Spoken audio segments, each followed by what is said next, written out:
அனைவருக்கும் அன்பு வணக்கம். லான் இன்ஃபோடெக் உங்களை அன்புடன் வரவேற்கிறது. இந்த வீடியோவில் அனைவரும் இந்த அவசர உலகத்தில் அவசியம் தெரிந்து கொள்ளக்கூடிய 3 வீட்டு குறிப்புகளை நாம் பார்க்கலாம். இது பெண்களுக்கு மட்டுமல்ல, ஆண்களுக்கும் அவசியமானதுதான். இப்ப நிறைய பேர் வேலை நிமித்தமாக செல்ஃப் குக்கிங் பண்ண வேண்டியிருக்கு. அவங்களுக்கும் இந்த வீடியோ ரொம்ப பயனுள்ளதாக இருக்கும். அதனால இந்த வீடியோவை ஸ்கிப் பண்ணாம கடைசி வரைக்கும் பாருங்க.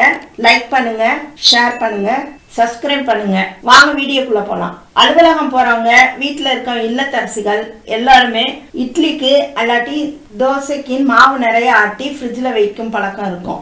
அப்படி ஆட்டி வைக்கும் போது மாவு நல்லா பொங்கி பொங்கி நம்மள நல்லா வேலை வாங்கும். அதை தடுக்கிறதுக்காக இந்த குறிப்பை நீங்க ஃபாலோ பண்ணி பாருங்க, நல்லா இருக்கும். நல்லா இருக்க 3 சில்வர் சம்படம் அல்லாட்டி நீங்க யூஸ் பண்ற எந்த கண்டெய்னரா இருந்தாலும் அதுல மாவை அரைப்பகுதி அல்லது 3/4 அளவு ஊத்தி அதில் வெத்தலை காம்ப கிள்ளிட்டு கழுவி மாவு மேல நல்லா பரப்பி படுற மாதிரி வைத்து டைட்டா பாத்திரத்தை மூடிடுங்க. இப்ப இந்த மாவு பொங்காது, புளிக்காது, ஃப்ரிட்ஜையும் ஸ்பாயில் பண்ணாது. 10 நாள் வரைக்கும் கூட நீங்க இதை பயன்படுத்தலாம். அந்த மாவை யூஸ் பண்ணிட்டு நீங்க வெத்தலையையும் வீணாக்காம வெறுமன சின்ன குழந்தைங்களுக்கு கொடுத்த, ஏன் நாமளே கூட நன்றாக மென்று தின்றால் சீரணத்துக்கும் நல்லது.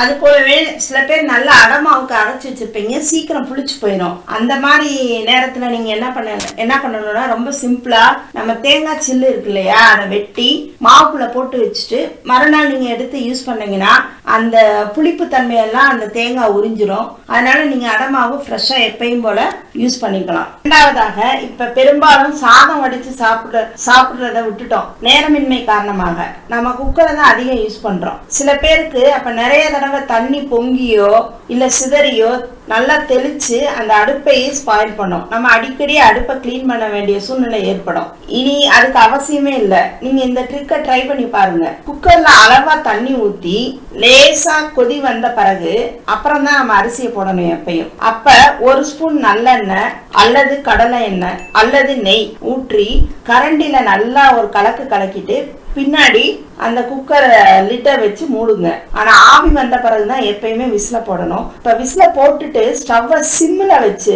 1 அல்லது 2 விசில், உங்க சாப்பாட்டை அந்த அரிசி நீங்க எந்த டேஸ்ட்ல சாப்பிடுவீங்களோ அந்த அளவுக்கு 1, 2 அல்லது 3 விசில் வந்தவொடனே ஸ்டவ் ஆஃப் பண்ணி பாருங்க. இப்ப இப்படி நீங்க செஞ்சு பாத்தீங்கன்னா ஸ்டவ்வையும் நீங்க சேவ் பண்ணலாம், கேஸ் செலவையும் நம்ம ஈஸியா மிச்சப்படுத்தலாம். மூன்றாவதாக, கரப்பான் பூச்சியை பார்த்தா நம்ம நிறைய பேருக்கு பயமா இருக்கும், அருவருப்பா இருக்கும். இந்த கரப்பான் பூச்சி தொல்லை போக்கணும்னா நான் நிறைய ட்ரிக்கு ட்ரை பண்ணி பார்த்துட்டேன். ஆனா நான் என் அனுபவத்தை உங்களோட ஷேர் பண்ணிக்க விரும்புறேன். நானும் என்னென்னவோ செஞ்சு பார்த்துட்டேங்க, ஒன்னத்துக்கும் வசையில இந்த கரப்பான் அந்துருண்டைய வச்சா அது மேல ஏறி போகுது.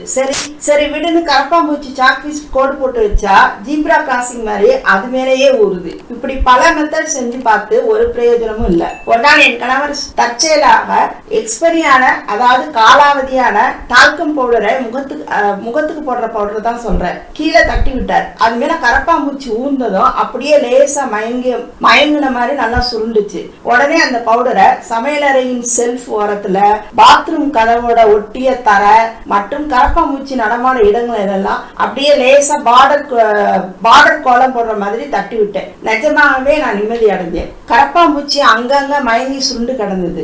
2 அல்லது 3 நாட்களாக அதை கவனிச்சு எடுத்து டஸ்ட்பின்ல போட்டாச்சு. அவ்வளவுதாங்க.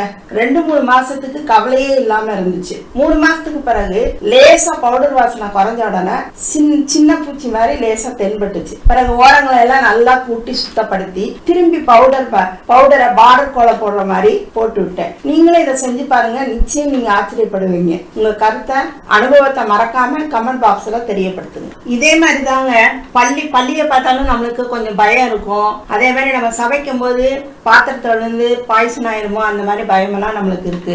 பள்ளிக்கும் இது கரப்பாம்பூச்சி மாதிரி எவ்வளவோ மெத்தட்ஸ் எல்லாம் ட்ரை பண்ணி பார்த்துட்டேன். இந்த ப்ரிவென்டிவ் மெஷர்ஸ் எடுத்தும் எதுக்குமே அது கட்டுப்படலை. அப்ப ஒரு விஷயம் தெரிய வந்துச்சு எனக்கு. நம்ம கற்பூரவள்ளி இலை, இப்ப சில பேர் தோட்டத்துல எல்லாம் மாடி வீட்டு தோட்டம் அந்த மாதிரி எல்லாம் வச்சு வளர்க்குறாங்க.